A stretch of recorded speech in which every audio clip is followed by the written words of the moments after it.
I said, people back home ask me why I'm not more like you. Would you do a video with me in the gym? That'd be awesome. Where I've said, okay, I've heard you. I'm going to be more like Marjorie Taylor Greene. And then you're just working my tail out in the gym saying, John, if you want to be like me, you got to lift more, right? Yeah. John, if you want to be like me, you have to walk faster. She is very athletic. Yeah. And I'll tell you what, she's in the gym, and I don't know anybody that would mess with her.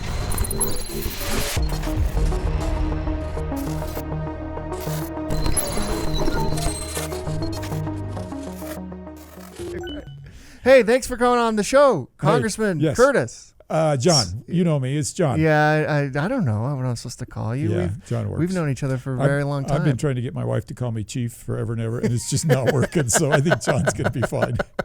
Let's do John, man. Okay. How are you enjoying? Let's start with this. How are you enjoying being a congressman, representing the district you representing Utah in Washington, D.C. during a period where, like, when I think of Washington, D.C., and I bet this is how most Americans and most Utahns think of it, it's just like total dysfunction and divisiveness. But are we right about that, or are there things actually getting done? Because we don't actually... We're not there. You're there. The answer to that is yes. Yeah. We're as dysfunctional as everybody says. And yet, amidst all that dysfunction, a tremendous amount gets done. And I think that's one of my biggest regrets is everybody is happy to see the dysfunction, but nobody reports on us getting along. We pass dozens of bills every week. Nobody talks about them, sometimes very consequential bills. We work well across the aisle. That doesn't get reported. And yet, there is a lot of dysfunction. I'm not always so sure that it wasn't the intention of the founders. Yeah. I think sometimes we just assume the founders thought we would all get along and everybody would agree 100% on everything. Well, it's not going to happen, right? And so I get to see both the good and the bad, and unfortunately, most of what everybody else sees is just the bad. What do you attribute the divisiveness and the total, like, it seems like there's like a lack of decorum maybe, Sure. or some, like sometimes there's that type of thing on both sides, by the way. Absolutely. What do you attribute that to? So this is very unscientific, but I'm going to point to two things, social media and cable network. And social media allows anybody anywhere in their mom's basement to say something and have that magnified. And by the way, the more caustic it is, the more it's going to be magnified by the algorithms. And that becomes what people see, and they'll take it at face value. And it's amazing what somebody can get away with, right, in what they say or do. They also would never say those things face to face, right? So somebody in their basement's happy to say, John Curtis has, 6 ears or something like that. But face to face, they wouldn't say that to me. And so I think that's a huge piece of it.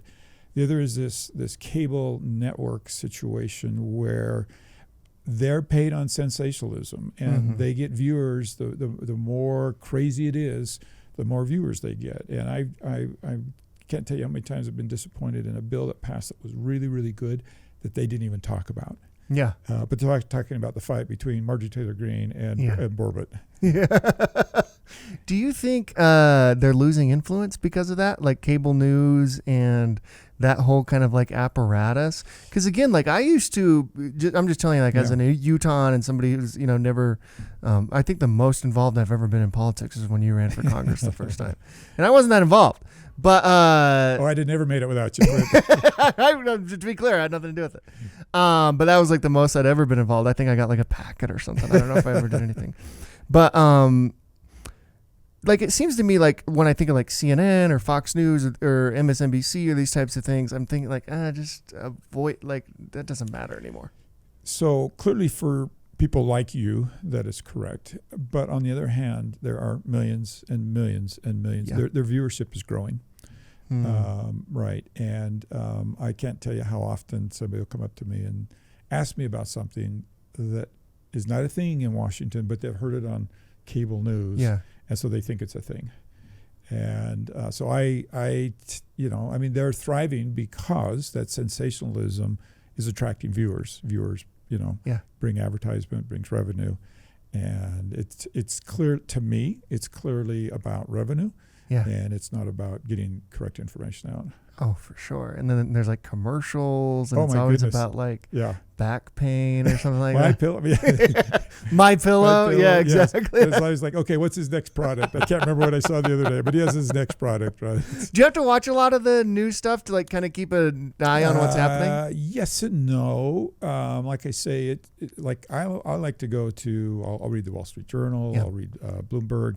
There are some really good news sources, but particularly if I'm going to do a town hall meeting, I'll go listen to Fox and CNN because that's what I'm going to be asked about. Yeah. What's AOC like? AOC is so. I'm on one committee with her, and so I have some interaction with her, but not tons. But you gotta give it to her. She has matured quite a bit from the AOC that came in. Yeah. You don't hear near as much craziness from her as you once did. Now, I'm not saying she's clearly not aligned with me. There's not probably a shred, right, where we're aligned together. But I think she's slowly learning how to be a congresswoman. And I think she's not the same person that was elected several years ago. Is she the most popular / polarizing in the whole body, or is it Marjorie Taylor Greene? Which one of those two would be? Boy, it's hard to say. Yeah, depending on the day. Right. I can tell you this. When I was running in my last election cycle, I heard, particularly from the Republican delegates, why aren't you more like Marjorie Taylor Greene? Really? And I kept, first of all, well, how do you guys even know who Marjorie Taylor Greene is? Well, the answer is the two things we've talked about, social media and cable network. And what is it about her that you want me to emulate? And they would say she's a fighter. She fights for us. And she certainly has given that perception. Yeah. I've seen on Twitter, sometimes she'll post a workout video. I'm like, so what is going on? I'll tell you something fun. Exclusive for Clint. Yeah. I love it. So I work out in the gym, and she's there a lot. And I went up to her the other day, and I said, I've got an idea for you. Are you in for this? So I'm going to spoil the idea a little bit. Yeah. But I said, people back home ask me why I'm not more like you. Would you do a video with me in the gym? That'd be awesome. Where I've said, okay, I've heard you. I'm going to be more like Marjorie Taylor Greene. And then you're just working my tail out in the gym saying, John, if you want to be like me, you got to lift more, right? Yeah. John, if you want to be like me, you have to walk faster. She is very athletic. Yeah. And I'll tell you what, she's in the gym, and I don't know anybody that would mess with her in the gym. That's cool. Oh, yeah, that'll be so that's coming out soon, hopefully. Well, we're working on it. She said she was in for it, so What is that process like? Do you got to go through staff at this point, or can you do stuff just as two members of Congress without having staff involved, or is it just So yes and no. Yeah. When I was mayor, I used to tease the city council that if we wanted to get a message out, I could do it in 30 seconds. If the council wanted to do it, it would take them 30 days because there were 7 of them. They've got to agree, right? They've got to bring it all together. And unfortunately, my life has moved to that. There's 30 filters, right, that everything has to go through. And so, we could, 2 members of Congress, sit down and do that, and we would freak out our staffs, and it may work and it may not. But it's unfortunate that I just am not as, ad lib as I once was. Is that because the party or just the state of the organization you're a part of? It's more the constituents who are so incredibly critical. So, socks was a big thing for me. I had a lot of fun with socks. Uh-huh. Well, I gave a pair of socks to a member of Congress. When I first got there, he loved it. He took a picture of himself with his feet up on his desk, wearing my socks, talking about it. He got blasted. Well, you're wasting your time. Why aren't you doing something more important? And so you tend as a member of Congress to, you really are you're just afraid of everything. How are they going to react to this? And it tends to just really clamp down on everything, and your fun side goes away pretty quickly. What does it feel like to be in the chamber? Do you feel like you're part of history? Does it feel like, man, you think about everything that's happened in that chamber over the years? What is it like in there? I will tell you, I've promised myself the day I stop being moved when I walk into that chamber is the day for me to walk away. It moves me every time I walk in there. And it's not just the chamber. It's really the Capitol building. When I was back in COVID, I would walk around the Capitol. One of the great advantages of being in Congress is you have unfettered access to the Capitol day and night, anytime you want. And during COVID, nobody was in there, and I would walk into that Capitol dome, and I would just say, I mean, this is pinch me moment, right? Yeah. This is unbelievable. And then you walk up a stairway and you see where the marble has worn on the floor, and you ask yourself, whose footprints, Yeah. right, who's gone up this staircase over the years, and you know, every major figure throughout our history has probably walked up that staircase. Yeah. And there I am, right? And there's this very, very cool fireplace that they keep a fire going in the winter. And I love to sit at that and just ponder who has sat right in front of this fireplace. And it's, to me, it's very moving. Oh, And that's cool. it is a special place. What was January 6th like for you? So everybody took January 6th differently. Mhm. There were members who thought they were going to die, and that was real for them. AOC thought she was going to die. Yeah. Right? And I'm not convinced on that, but I saw members who I was convinced they thought they were going to die. Yeah. AOC, like me, was clear off in her office. And I never felt threatened. I never felt like danger was imminent. It was surreal, is the best way to describe it. Like, this is surreal. And so we, because of COVID, they were sending us over to the chamber just in small groups. So I was in my office with my staff. And I did learn something that day, which is I'm disposable. Capitol Police cared about the top two in each party, and that is all the rest Really? of us. Yeah, the rest of us were disposable.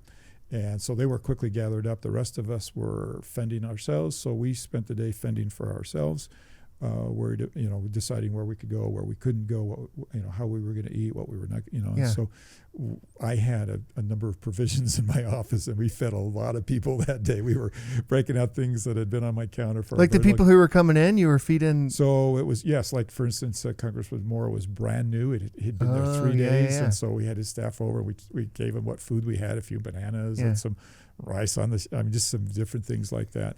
And so for me, the day was surreal, but I will tell you, gradually, the best emotion I can describe was anger. During the day, I became very angry that this had happened. I became angry at President Trump. I felt like he had, I didn't feel like necessarily like he had invited, I didn't have enough information to know he had invited him or whether he had not invited him to do it, but I knew he hadn't tried to stop it. And that, his reaction when he finally came out with the video was, "Love you, it's time to go home," really angered me. And my emotion at the end of the day was anger. What do you think of him now? I mean, we could probably talk about him for hours. Yeah, and he's still, he's the favorite for your party's nomination in 2024, at least currently, right? Like, I don't know what to do with that, Clint. I just do not know what to do with that. That we have Nikki Haley's, DeSantis. Tim Scott, DeSantis. We have some really amazingly qualified candidates, and that they're not even getting a shot.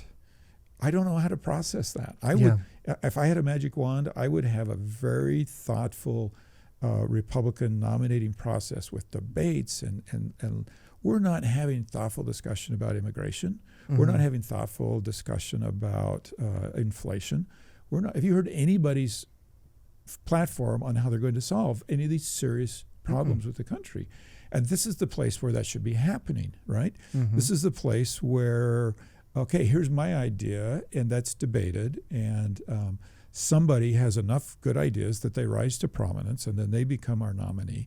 And I'm really kind of disappointed and had expected thoughtful debate on serious issues that our country is really struggling with right now: debt, inflation, immigration. Some really serious issues. In many cases, the most serious issues of a lifetime. Do you get the sense, because Trump supporters have this whole view of the world that's, and some of it has actually been somewhat come to pass, some of the things, and then some of it's just wildly kind of crazy. But do you get the sense that he's being prosecuted and persecuted because he may become president again? Or an example of this is the document thing. I don't really get how a piece of paper could hurt our country, stuff like that, right? Well, particularly when you have President Biden with the exact same thing. Yeah, and it may not be exact, but certainly the same thing. Yeah. Right, and is not getting the same scrutiny. So clearly, people are going to say, yes, it is politically motivated. Ironically, the more they do it, the more he goes up in the polls. If you think to where he took off above DeSantis, it was the first little swing at this, right? Yeah. And then ever since then, he's risen to prominence. without articulating what he would really do as president. His first time when he ran for president, he articulated, call it what you want. But there were, the ideas he's like pretty the clear. wall, right? He was very, very clear with policy. He's not been this time. And this is, here again, what I'm saying is like, well, where's the debate, right? Yeah. Where are your ideas? What is the new Trump presidency look like? I don't have a clue. Is it really 4 years of complaining about the election? Because if that's it, well, I'm not in for, right? Yeah. That's not what this country needs.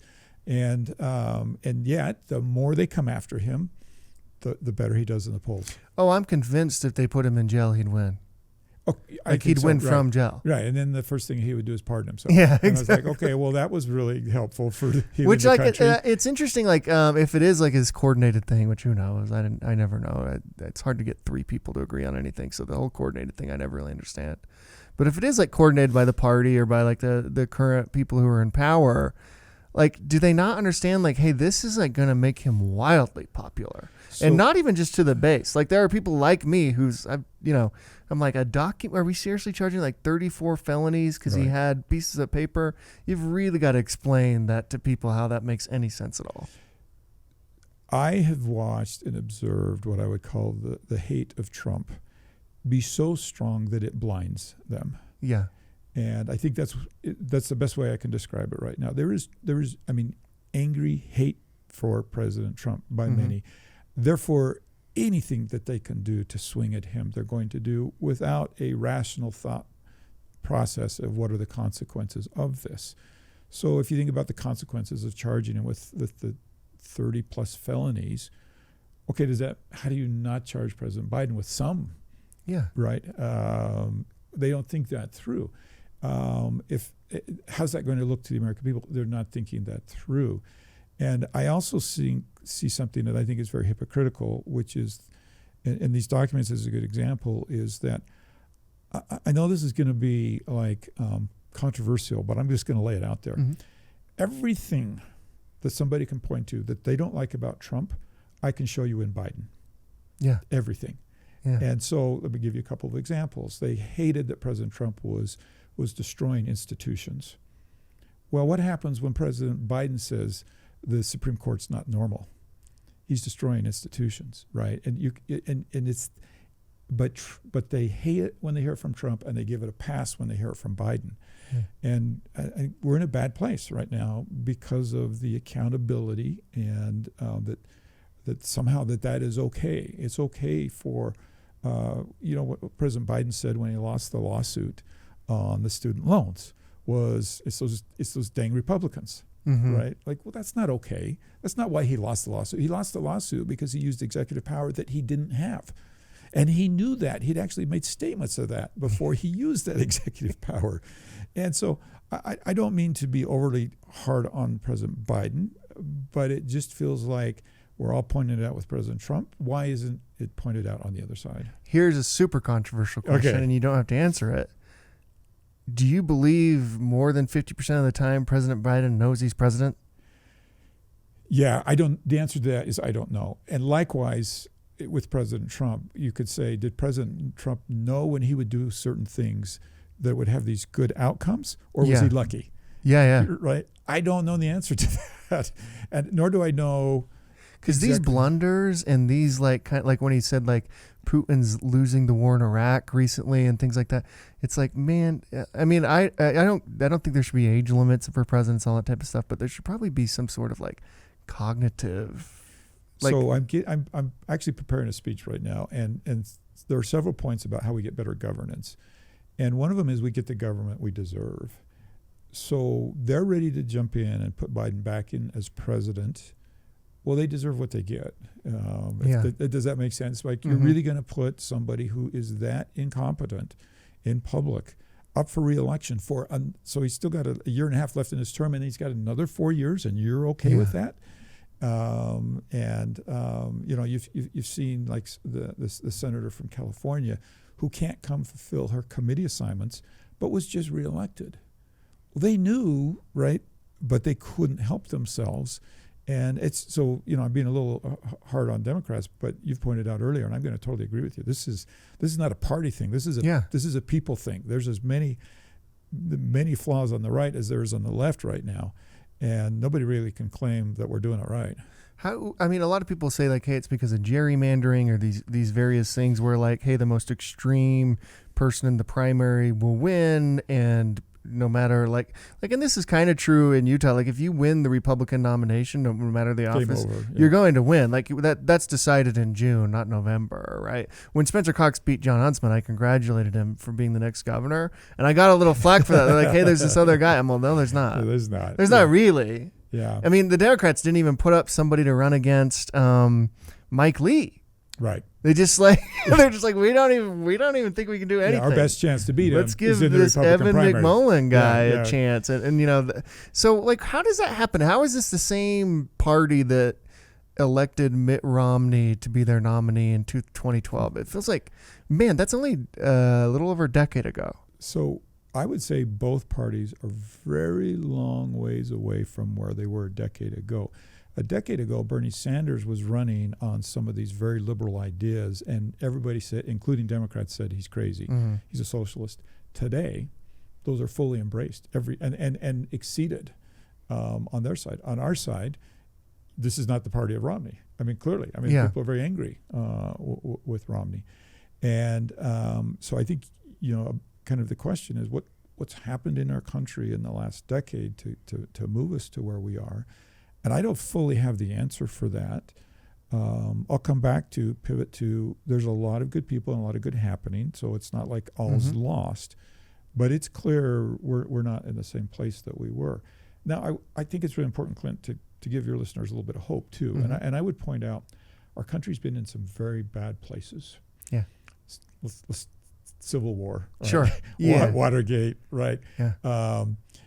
President Clinton's impeachment. Every single time we have emerged from that period better and stronger than before we went into it. I am an optimistic person, and I think on the other side of this, we're a stronger, healthier country than we've ever been. But there are certain components missing, and one is a leader at the top who can lead us there. President Biden said he was that person. And I wonder if this had been the President Biden that was the Senator Biden several decades ago, if he could have been. He's clearly not the senator he was several decades ago. He's a very different personality. Could he have been that leader? Could some of these other candidates are out there as Republican candidates be that leader? I mean, look how optimistic Tim Scott is, right? And many people won't remember Ronald Reagan, which is really sad to me. But when Ronald Reagan spoke, I think regardless of your party affiliation, you felt better about your country. And I think that's what we have to find. And then at the same time, we have to accept some personal responsibility. We can't put this all on one leader to fix. And I don't think enough of us are doing enough on our end. We're too quick to forward that tweet. We're too quick to jump in and criticize you without knowing. We're too quick to cast our vote for somebody that we don't really know. They gave a good speech, but we don't really know them. And there's other, I think, fundamental problems besides the person at top. Yeah, I mean, even Clinton, to make it bipartisan, the country was behind him. Like, he would talk about the era of the big government is over, all this type of stuff. It's crazy. Even the impeachment stuff, which was super divisive for Washington, he got impeached and got more popular with the American public. So it'd be really interesting today to take a Clinton and put an R by his name. And he was a Republican. I mean, there were some things where you could say no, but welfare reform. I mean, there were some serious. The budget was in better shape. The deficit was in better shape than it's ever been. So there's a lot of really strong Republican characteristics, and that's when I point out how both parties have moved. That's a really good example of how both parties have really moved. Speaking of Mitt, is he going to run again? Yeah. I tell you, there may be a few people in the know. I'm not one of them. And it could go either way. Clearly, it's up to him. I think if he runs, he wins. It's been interesting. I think it's been a little unfortunate if he's not going to run that we don't have a chance to field a broader cast of candidates. We'll see. You saw how quickly candidates came together in the Chris Stewart race. So maybe you'll get a lot that will come together quickly. What do you think of the Chris Stewart race? I actually kind of forgot about that. They just the convention or the caucus. I don't really know. Convention. Yeah. Convention. They just put up like his former staffer, Celeste Malloy. Yeah. Celeste Malloy. And then there's some people who are going to get some signatures. Yes. We have such an interesting process here in Utah. Yes, we do. By the way, everybody knows without signatures, I wouldn't be in Congress. And I was actually the first candidate that actually used that process. So Celeste, if you know Celeste, she's an amazing human being. And I think surprised maybe even herself in how well she did at the convention. But everybody has a chance to get to know Becky Edwards, and Becky seems to be that she'll have the signatures. And then there's another great candidate, Bruce Huff, who appears to will have the signatures. And much like I was describing the presidential race, I think the best thing could happen is a series of thoughtful interactions between the three of them to have their ideas mature and let people vote on not just a news story, but on a series of thoughtful interactions on how they would function if they're selected. If Mitt doesn't run, will you? No. You won't run for easiest question you've asked me today. Why not? We got Brad Wilson. I know that he's running. I'm sure I'm missing people. And there's a current mayor. I think it's Skaggs. The Draper mayor guy. Yeah. Is it Draper? Draper is or maybe not Draper. No, West Jordan. One of the Jordans. Yeah. Apologize to him right now that we're getting this wrong. And those are the only two I know that have said for sure that they're in. I think even Brad though has said depends on if Mitt's in whether or not he's for sure. So it'll be an interesting race. I think to better answer your question, it has to feel right. It has to. Timing is everything. I've worked really hard for 5 years to get on the committees that I want to be on, and the work that I'm doing with the climate to get that to a good place. And I would be starting all over, and I'm not a young guy like you, and those terms are 6 years, and I'd feel like I'd have to do a couple of them. And so I think for a number of reasons, it just doesn't feel right for me. Well, that's kind of the argument for Mitt not to run again. It's like, man, you're not getting any younger. You're actually getting it's your first term already. He's the junior senator. But at the same time, he has 6 years, right? That's true. Of that learning, of that posturing to get on committees and all of those things. And so him doing a second term is very different, I think, than somebody my age coming in and doing a first term. Let me ask you about Ukraine. How involved have you been on various committees and through Congress, like with this whole Ukraine thing? And this isn't like a new thing. This is like 2014. You've got Obama and then the Crimea stuff, and Zelensky coming into power. You had President Trump was actually impeached the first time because of Ukraine, which is really interesting. And then, he's impeached a second time, which is also super weird. But this Ukraine thing's kind of been hanging over our heads, and then it's broken out recently. How engaged have you been on this? Well, I think any member of Congress, we're not doing our job if we're not engaged, right? We're making decisions that are substantial. So all of us try to engage at a pretty deep level. So I've had some briefings, classified briefings and others, and talked to many members. And there's a number of things without going super deep that are very important. One is that this is an unprovoked attack, and the destruction and mutilation of millions of lives and property. Excuse me, not millions. That's an overstatement, but a substantial attack on a country who made no, provocations or anything like that to deserve it. And how do we respond to that as Americans? And can we seriously sit by and watch that happen? Now, layer on to that, that if Putin had been successful, how many of us really think it wouldn't have been just a matter of time before he went after another neighbor? And one of those is going to be a NATO country, and that's going to mandate U.S. boots on the ground. So if I had told you a couple of years ago, if we spent $40 billion as a country, we could totally dismantle the Russian army without losing a single American life. Who wouldn't have taken that deal? Interesting. And that's basically what we've done. We haven't lost a single American life. We've written a pretty sizable check, yes, but we have dismantled and taken away the threat of the Russian army ever attacking a NATO country. Is Ukraine winning? Well, nobody's winning. Let's be clear. Ukraine they won on the day 2 when they kept Russia from taking over in 2 or 3 days. They had won in many respects. Now they have to slug it out through a very long. How does this end? And I think that's what people are worried about. Is this a decade-long, 2-decade-long thing where we keep pouring money into this and nothing ever really changes? And I think people are right. I think you also have to factor in that Ukraine is fundamentally has been corrupt. And so how comfortable are we with how the money is being spent? And I think it's fair for U.S. citizens to demand more accountability in our dollars that go over there. I think that's totally fair. Yeah, they just canceled elections. Yeah, and so that's interesting. And I guess wartime. I can't say whether or not that was justified or not. Yeah. But you do have to say, well, no, we want accountability. Yeah. Right. We're not just going to rescue you. We want some accountability for that. But I think overall, had Russia been successful, we would have, in our lifetime, we would have seen Russia attack a NATO country. And that doesn't end well for the United States. Yeah, I mean, you know about this way more than I do. But my sense of things is you're absolutely right. Putin, unprovoked, went into Ukraine. Ukraine didn't provoke them. I wonder if we provoked them. And I think that's kind of like the new debate now, right? Like if we had just come out and said, if Blinken would have just come out and said, this is the argument. I don't know if this is true or not. How would I know?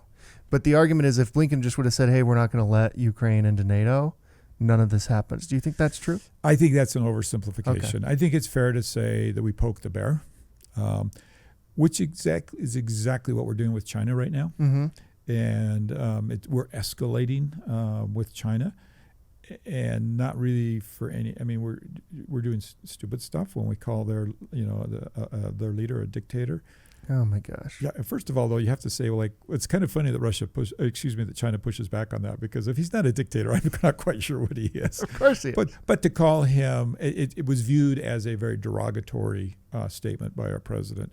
And so we're escalating that conflict in many of the same ways that you referred to with Ukraine.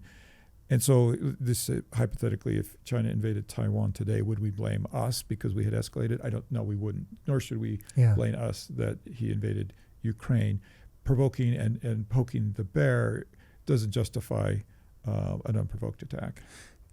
My question is, have we ever been closer to nuclear war than right now? Well, if you think back to Kennedy and the Bay of Pigs, I don't have enough information to say.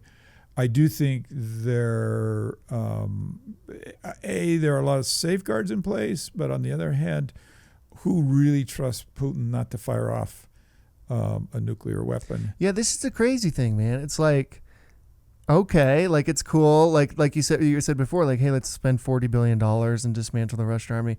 I'm like, all right, but I think the average American would be like, but also like, let's not get nukes involved here. Like, hey, let's be careful. Yeah. Like, how much do we care about destroying the Russian army versus like just peace in the world and not getting nukes shot at us? So the best scenario is that the world sees that the Russian army is totally incapable of anything and incompetent, but they keep their lives together enough that they control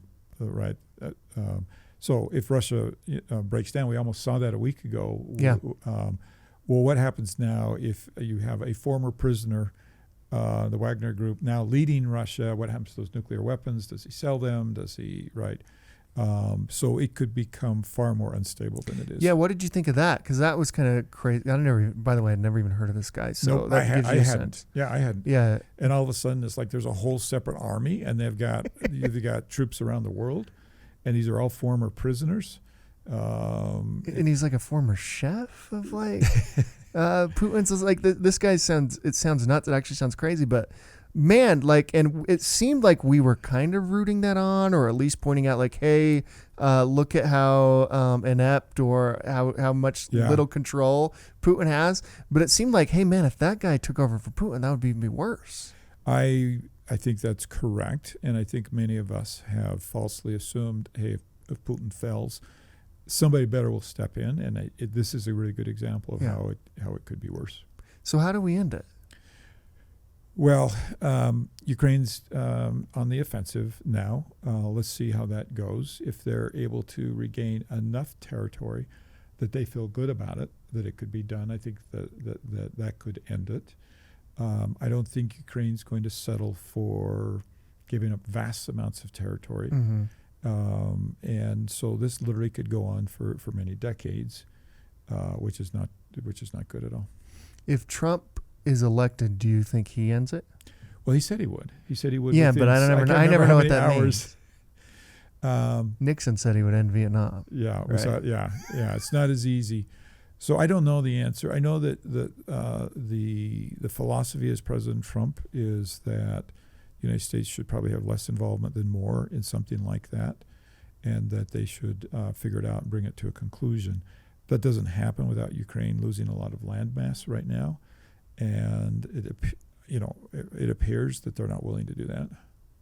Do you think he is, because like he seems to believe he has like some sort of really great relationship with Putin, or like this?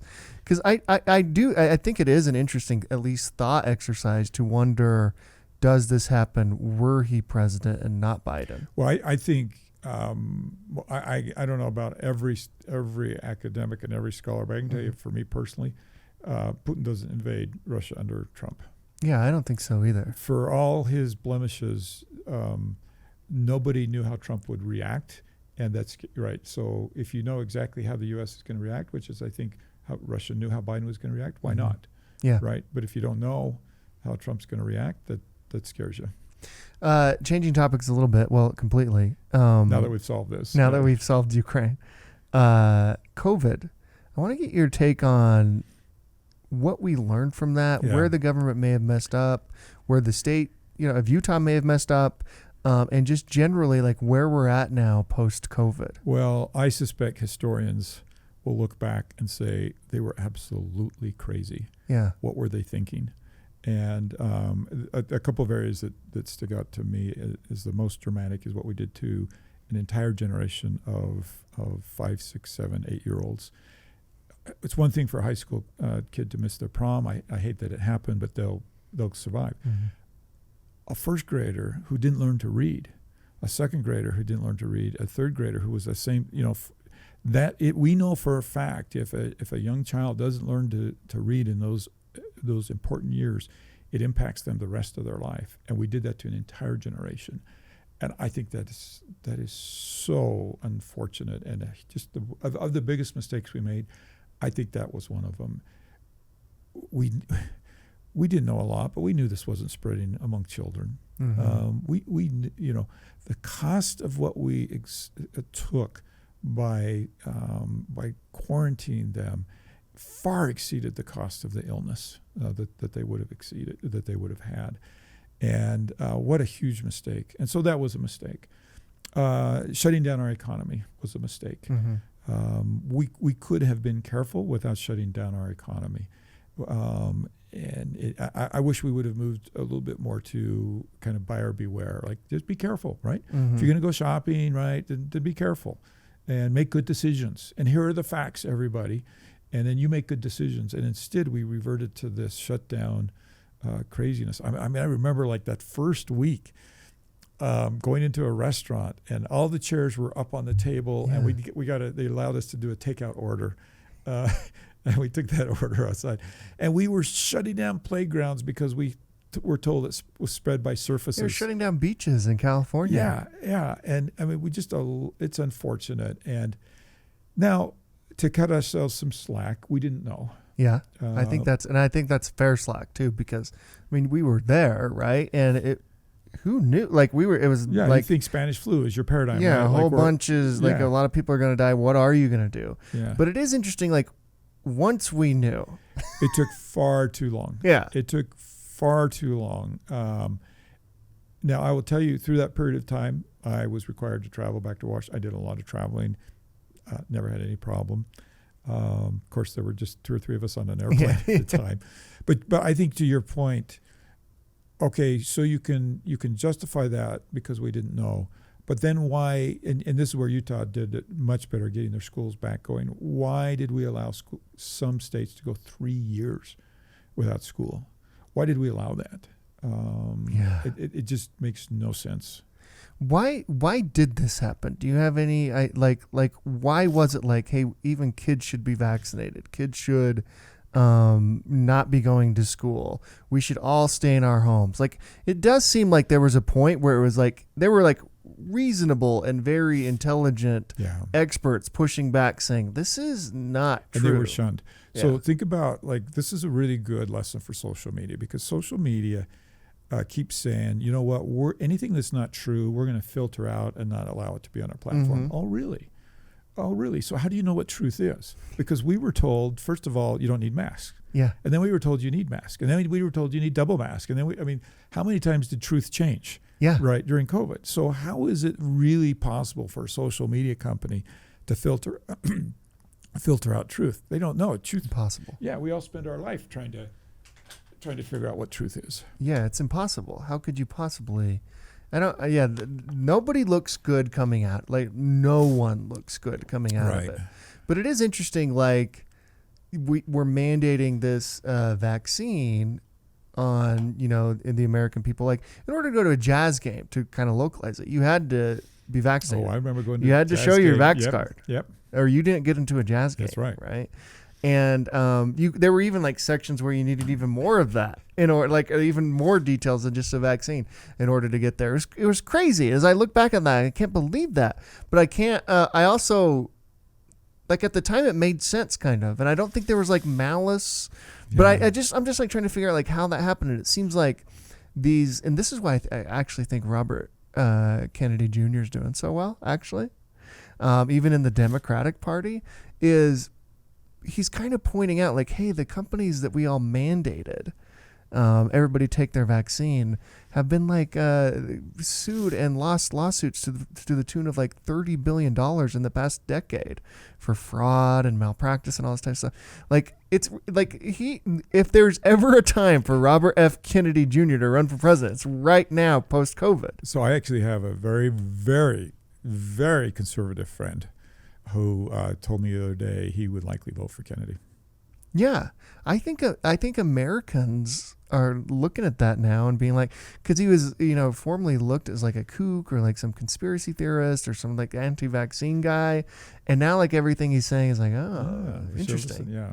And I'm not sure if any of it's true or not, but it's interesting. So I think we have to point out, how we keep undermining institutions, and COVID did so much to undermine institutions. Who's going to trust the federal government? Who's going to trust the CDC? Yeah. Who's going to trust Fauci? I mean, right? Like, they lost our trust. They should have, in hindsight, said, this is what we know. This is what we don't know. Make a good decision, right? And I think it would have been really interesting to just arm people with really good data and then let them make the decision. So if you choose to keep your child home from school, fine. That is your choice to do. By the way, we expect you to be teaching that child, right, when they're at home, but that's your choice to do. If you send your child to school, no shaming, right? That's your choice, and you've made a conscious decision with all the facts that you have. And instead, government sequestered some facts, misled on some facts, and then made the decision for us. Mm-hmm. And by the way, like Trump and Biden, like this started in Trump and, continued. Right. In fact, that's another piece I want to get to. We're kind of dealing with the ramifications of COVID policies from an economic perspective still. I think inflation is directly tied to how much money was printed and put into the economy during COVID that made no sense. I mean, it was like the PPP loans, all these like various things that were happening. Like, how do we rectify that? Like, we've printed more money now than ever before. I'll tell you, we're doing the exact wrong thing. Yeah. So back to my BYU days, Econ 101, inflation is the result of too much money chasing too few goods. So to your point, trillions of dollars that we're throwing out there. One of the first things that President Biden did was that $1,400 check for everybody. Mm-hmm. I have 6 kids. Not one of their incomes was impacted by COVID. They all got checks, right? And so what are they going to do? They're going to buy TVs. They're going to buy cars. They're going to go on vacations. Okay, and now you throw that into the supply side, where we restricted so many goods from being manufactured and getting to the shelves. Should anybody be surprised that we have rampant runaway inflation? We made a huge mistake at the start because we called it transitory when we knew darn well it was not transitory. Mm-hmm. And then we just keep spending in Washington. We just keep spending trillions and trillions of dollars. And we're not doing so. If we wanted to fix the supply side, we should go to the regulations and figure out which regulations we don't need. So those are the two things we should be doing. We got to stop spending so much money. We got to work on the supply side. And we're not doing either of those two things in Washington. Yeah, I mean, talk about like losing trust in institutions. Like you mentioned with Fauci, CDC, all that type of stuff on the medical side. But like Janet Yellen, Secretary of Treasury, saying it's transitory, don't worry about it. It's all like, and everyone's like, no. Like then the real people who are like active in the economy, that this is going to be really bad. I was building a home at the time. I knew it was not transitory. I'm paying $100 for a sheet of plywood. This is not transitory. Yeah, it's great. Everybody that I was like, a good example is this Traeger CEO, Jeremy Andrews, who you know, right? He's like, this is it's possible to get manufacturing parts from China. Like, this is killing like any consumer business. And it's not going to be solved overnight. Yeah, and see, I think they're still feeling the ramifications from it. I mean, it's still happening, which is kind of nuts. But I also wonder, like, when you put that much money into the economy, and now we are where we are. And you have things like this student loan thing, which is kind of like a similar issue. Sure it is. Where like, we're just like going to forgive debt. But like, okay, that's great. I love that. But also like economically, that's not how anything works. It's not real life. So think about this. It's $400 billion. That's nearly $500 billion. We talk about, that's like throwing $500 billion into the economy to forgive that debt. Those people who have those student loans, instead of making payments, are buying TVs, right? They're taking vacations. They're spending money instead of making those payments. The worst, it's a bad idea, but the timing of it makes it even worse because it's going to fuel inflation. People have not made payments on student loans for 3 years without any filter for means, right? And so let's start those payments back up. Right? Let's have people keep the commitment that they made when they signed that loan document. For the same reason that when you buy a car, we're going to make you keep that commitment. When you buy a house, we're going to make you keep that commitment. When you charge on the credit card, there's not a magic fairy that gets to say all those go away. Right? I mean, there are ramifications. And one of the things I regret about government today is people have figured out they like free things. And government has figured out people like free things. So let's give them free education. Let's give them free health care. Let's give them free cars. Let's give them free, whatever they want. We're going to give it to them because that's what they want. Yeah, and all of that sounds great, right? Like, yeah, let's forgive student loans. How cool would that be? Like, yeah. But then there's there's consequences to everything we do, right? Do you feel like we've kind of lost the sense of personal responsibility in the country? I ache because that is true. I just, what I grew up with and the values that I grew up with seem to have been lost. And I'd like to say it's a partisan thing. It's not. There were a lot of pretty strong conservatives that cashed those $1,400 checks. Yeah, for sure. Right. And there's a lot of strong conservatives that would take student loan forgiveness if it was offered to them. And I just really, fundamentally, that is a huge loss for our country. I mean, how do you get the government to stop spending money? I mean, the Republicans just tried this over the debt ceiling, right? And, that showdown was super interesting. At the end of the day, Republicans, in some ways, because the government's open, right? And so in some ways, Republicans, came to a deal with at least the current levels of spending continuing, right? And so how do we do this? Like, it doesn't seem like I actually think that the deal the Republicans did was one of the best deals that's been done in decades and decades and decades. And I'll tell you why. There are some who wanted a Hail Mary pass. They wanted to stop all excessive spending. That means any spending that's not military, right, or any fundamental constitutionally discussed spending. They wanted to do that immediately. Well, imagine what that's going to do to our country if that happened immediately. On the other hand, there are those who just want to spend. Well, that's not going to a head place. What the proposal that we came up with was to bend the curve for the first time ever and spend less next year than we spent this year by just a small little margin. Well, that's how you fix this thing. If you were having problems with your own personal expenses and somebody said, well, we're going to take away the car that you get to work with, we're going to take away your house, we're going to take away, we could get your spending to stop like that, right, and put you right into poverty. What we really need to do is say, Clint, you got to give up your cable subscription. Clint, you got to give up your gym subscription. Clint, you got to give up right? I don't have a gym subscription, obviously. All right, no more soda pop, right? I mean, whatever it is, and we have to bend that curve, and we have to gradually get you back to within your means, and that's what our proposal did, and it saved trillions of dollars over a 10-year period of time. I think it was really healthy. I think it was the right answer for our country. It's now being attacked by both sides. It wasn't wasn't enough. It's too much. Sure. And that probably tells you it was maybe not so bad. Yeah, maybe right in the pocket then. Let's go to Utah. How do you feel like the state's doing overall with Governor Cox's management and just in general? What is your sense of how Utahns are weathering the past 5 years of craziness that seems to be continuing? I don't think there's anybody who does it better than Utah, top to bottom, right? Not that we don't have our flaws, not that we don't that we couldn't do better, but I'll take Utah all day long. Just a huge shout out not only to Governor Cox but the state legislature. Our mayors. I think mayors are just the soul of the earth. Our mayors, our city council people, our county commissions. These are good people working hard. And I just see so much good in Utah. I think my only concern for Utah is that people are discovering just how great it is. And where does that end? For decades, it was our children could buy homes here. How do they buy homes now? Yeah. Are we going to get so crowded that we lose the ambiance of this state? This isn't sincere, but sometimes I wish we could roll back the clock and not have the first Olympics here, because that's the reality when this started. Yeah. And keep our secret for longer. You could use when I was growing up, you could go to a national park all day long and be by yourself. And today, you need reservations, and it feels like Disneyland. It really does feel like Disneyland. It does, and so I long for that. At the same time, I know that you can't turn back growth, and that growth is coming, and so there's a huge responsibility on our elected leaders to grow right and grow in the right places at the right time in the right way.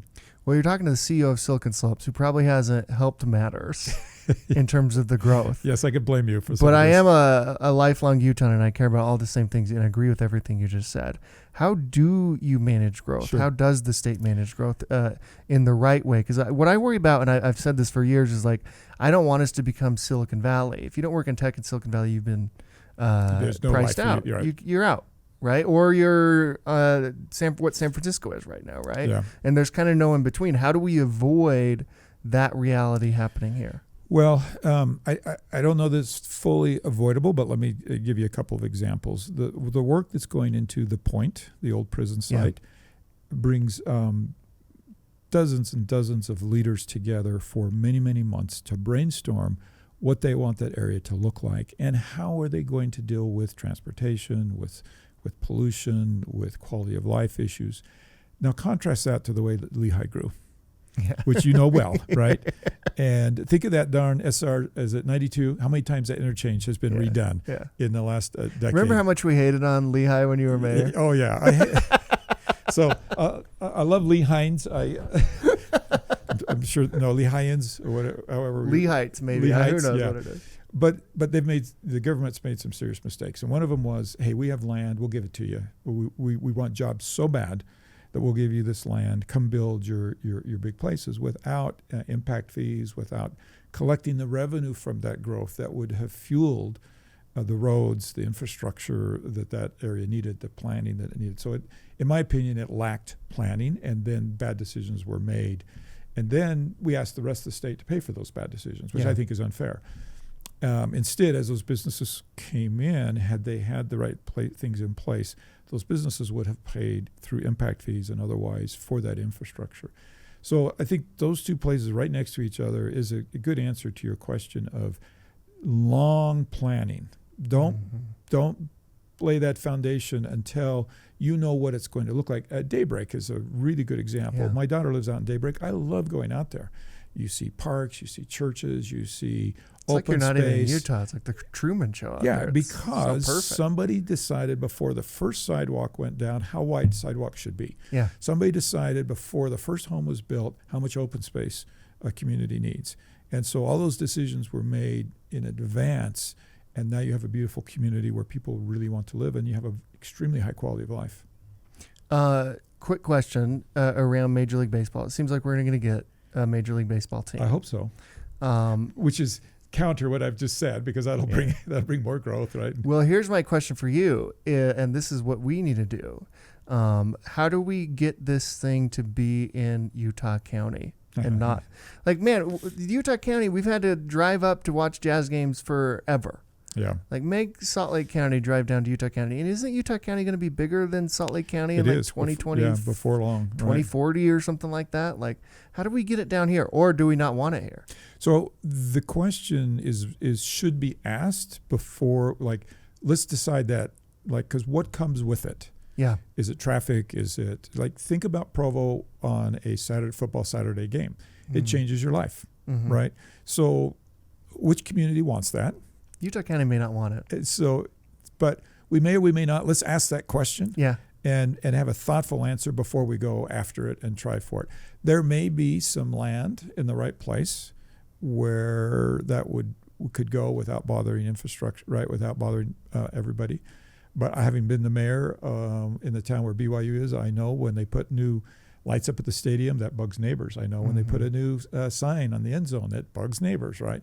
And we just had the stadium of fire and fireworks, and I know that it takes 2 hours to get home from that some nights. That's exactly right. Okay, so be careful what you ask for. Yeah, that's true. What have you liked more, being congressman or mayor? No question, and this is not to dish on Congress, but mayor was some of the most content, happy days of my life. You were a great mayor. Well, you're going to make me tear up. I miss it, and I loved being mayor. It just worked. There was a little Camelot magic in the air, and it wasn't just me. It was a city council. It was city employees, a city administration. It was residents, that we were just all rowing in the same direction. Yeah. And not perfectly, but enough that good things happened. Well, it was so beautiful, your leadership there, and I got to witness it firsthand because we were building here in Provo, during that entire time. And we could text you, and you would like show up to like office openings. And like we came to you with like this crazy idea, hey, could we shut down Center Street in Provo and do an entrepreneurial event here? And you're like, yeah. And then we did it. Like, it was crazy. And then I was so mad when you moved your event. And then I'm like, thanks, man. See ya. Going to Salt Lake. So one of the things that worked was Provo was the right size, that I could attend every ribbon cutting. I could answer every phone call. I could answer every text. I could answer every email myself.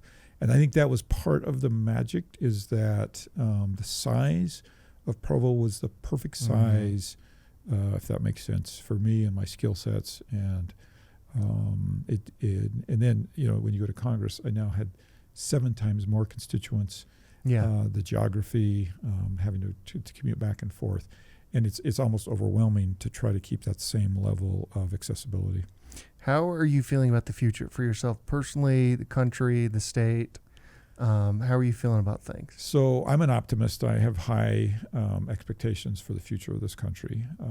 I believe that it can continue to be the beacon, and the entrepreneur. I'll tell you, I don't care. I get to travel a lot. I don't care where you go in this world. Everybody wants to be us. Yeah. And I don't care. On our worst day, I will take the United States over any place. And so we get it wrong. We do things sometimes poorly, but I don't see anybody lining up to trade. They all want to be the United States. So there's a lot to be positive about. The state, we will continue to be one of the best managed states, I have no doubt, in the country. And me personally, I'm getting old. I'm aging in dog years, and looking forward to. We're expecting our 16th grandchild in a couple of weeks, and so at some point, there's a phase of my life when I just get to spend more time with them. Yeah, and how many more terms do you got in you? Well, I know I've got another one. I've told my staff and things that there's another one, and I think what I think people should hope and expect from an elected official is that they don't stay a day past when they don't have that same energy, that same drive and same new ideas as when they went in. And I will just tell people that are listening, I'm watching very closely to make sure that's not happening. What about ambitions to be like speaker or get into leadership? When I went to Washington, you quickly learned there are different paths. And in my opinion, this is different for everybody. If you want to serve the district, that path is not a speaker. That path is not leadership, because you really give up your district to help and do things for the others. And that's never been something that I felt like was what I wanted to do. So for me, look, I'd love to legislate. We've passed some really substantial bills. That floats my bubble. I think that people can expect more legislation. What I've done on the energy policy and climate policy, I'm really proud of, and you're going to see me doubling down on that and doing more, and actually doing more of it here in the state. I think people understand what I'm doing better in Washington than they understand what I'm doing here in the state. Mm-hmm. And so you'll see more of that, and just working hard to make those 700,000 people feel like I'm glad he's there for us.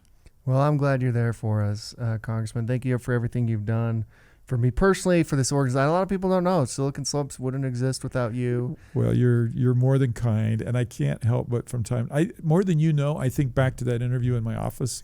How many years ago was that? So long ago. And you were really good for my ego. You made me feel really good about myself.